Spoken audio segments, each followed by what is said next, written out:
So, what did we just see? 24 litre air tank from a hot water expansion system, I believe, capable of taking 8 bar of pressure.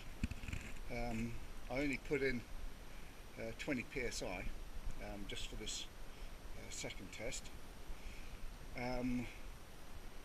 2-inch pipework throughout, including 2-inch solenoid. Unfortunately, once you're up to that size, they're mains operated, not battery, so I've just temporarily hooked this up. Just running off the mains. This is just so I got nicely ready to switch it. But I have also tested it with my little inverter.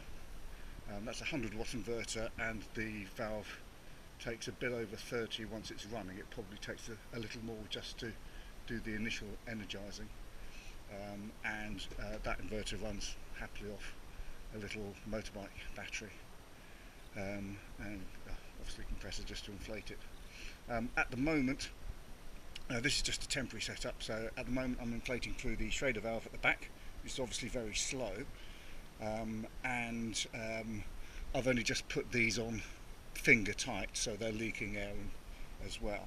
And obviously there's a lot of height out this end and weight, so the bits that I've got will allow me to bring that into a U bend, then put all the valve, also a quick release air charging socket on there and so on.